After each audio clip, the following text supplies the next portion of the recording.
Hi, everybody. Let's talk about vendor shows, okay?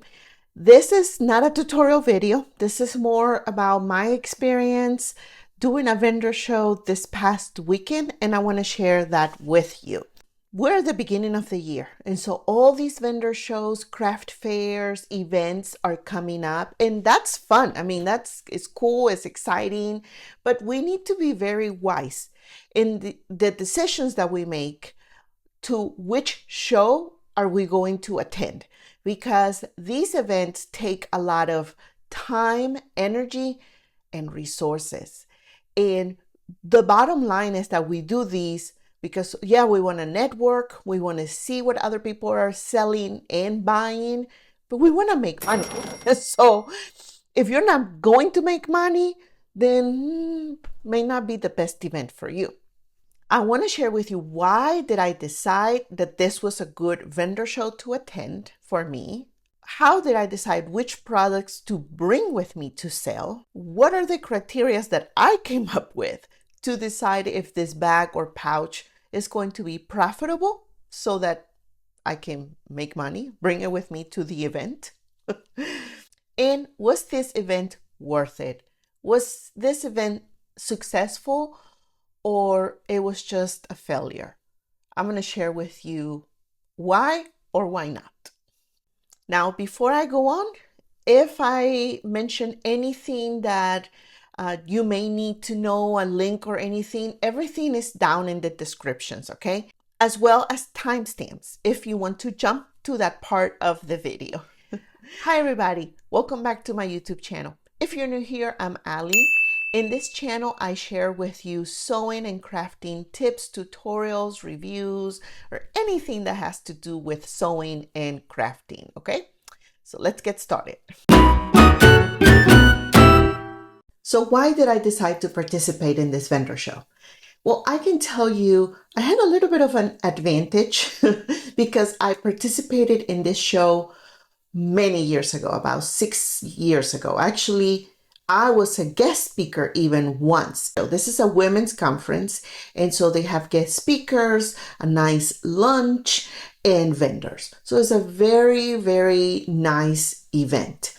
And so I knew the event, and I know the person that puts this event together. So I was able to reach out to her 3 weeks before the event and ask if she had a table. It was a last minute decision. Usually you want to review this with more time and really do your research. So I did have a little bit of advantage in that area. However, one thing that I like to do is go to events that people have to purchase a ticket to enter. Something happens psychologically. When people have to purchase a ticket to go to an event, they are more willing to buy from vendors inside that event. They already go in their mind that they're going to spend money. If you have a craft fair or any other show like this that is random, okay, that is in a park, at the beach, I'm not saying those don't work. People do buy from those. They go to those events sometimes to buy, but a lot of the time they're just strolling around in the park at the beach and they see something they like and it's cute. Okay, fine, I'll buy it. Okay, that's different. They go with a different mentality. So I like events where people buy a ticket to go inside the event. I feel like I have a better chance of selling that way. So that's why I chose this event so last minute. Once I decided, okay, I'm going to do it, what do I bring, right? I haven't done an event in years. So I don't have a lot of inventory because I do YouTube videos and then that's it. I keep some of those bags, I sell some of those bags, but I don't keep inventory. So it had to be something that I could make fast, right?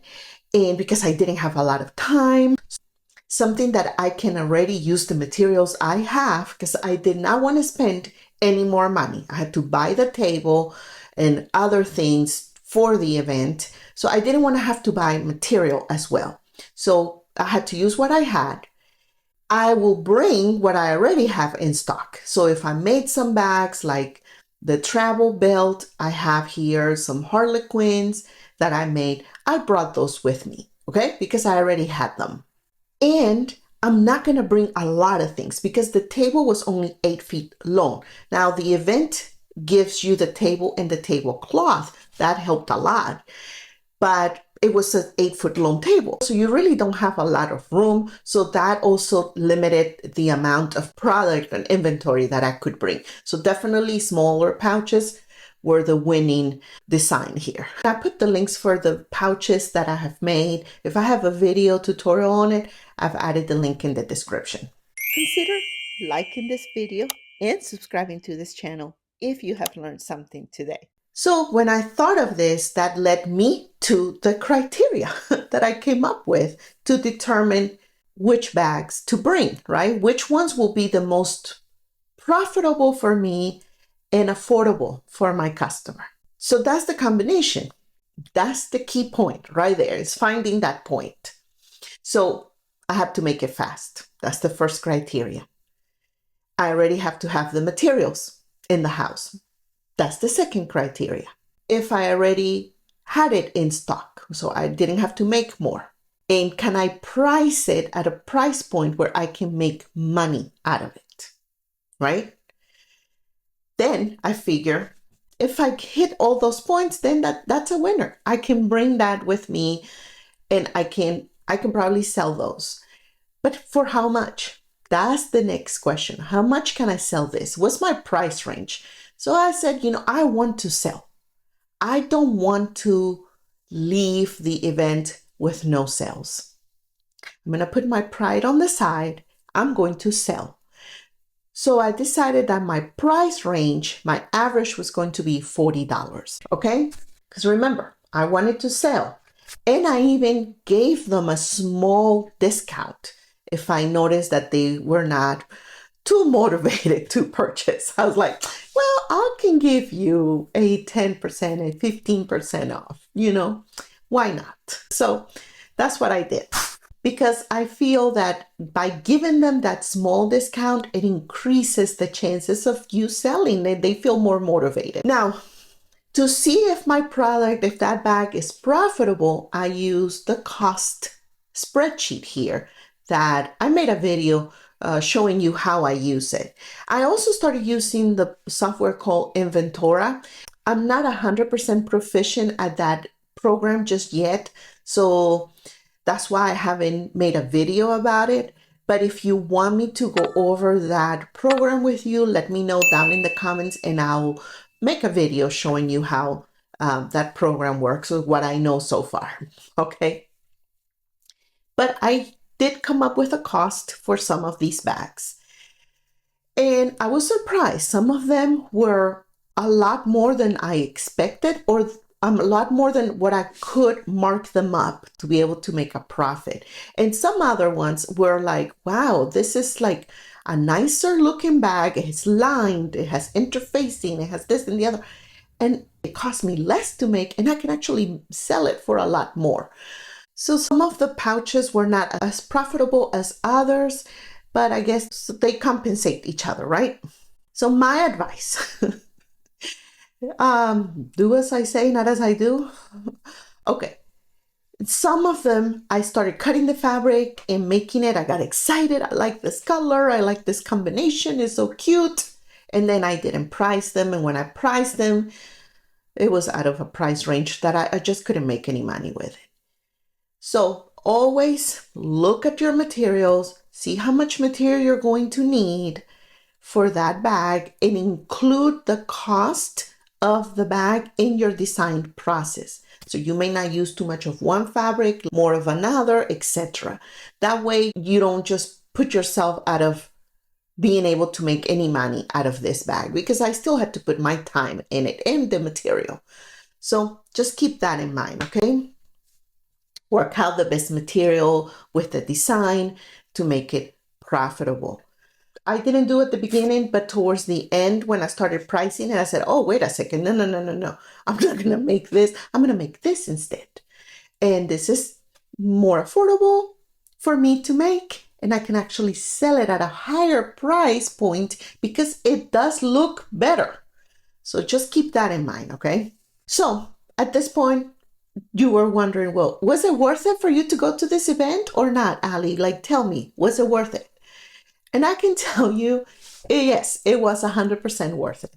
It was, first of all, it was a great event. So I enjoy my time there. The ladies, the food, the event, the speakers, everything. It was great. But when I talk about the money, I was able to sell few items. Did I sell everything? No. Would have been nice to sell everything? Yes. Is it realistic? No.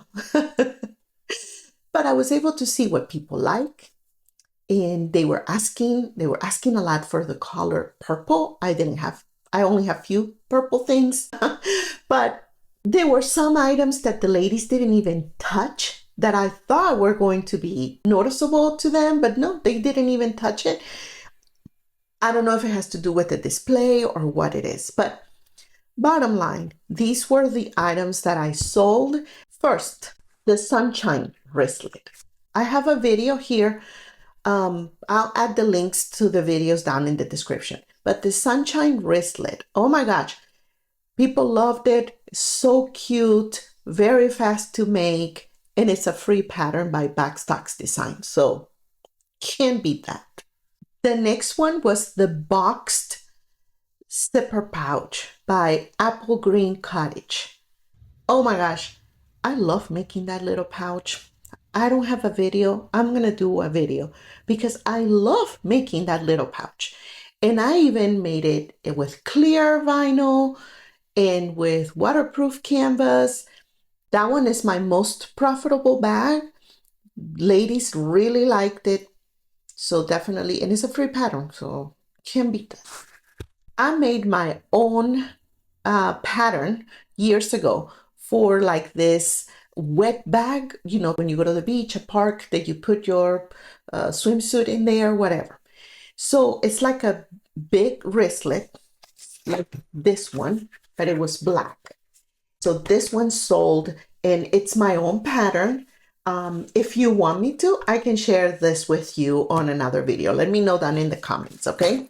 And finally, the number one bestseller was the Harlequin bag. Actually, the original pattern is like a wristlet size. And I made a wristlet, and that one didn't sell. But I made two of the bigger sizes that I show you in my video, and they both sold. So definitely, that's a winner. That's a good bag, and everybody liked that bag. Like everybody was touching it at first, but eventually two ladies purchased them. So yay, those were the good ones. I have added all the links to the free patterns, videos, whatever I may have, it's down in the description, okay? But I want to show you how to make the bestseller, the Harlequin pouch. So go check out that video next. Ciao.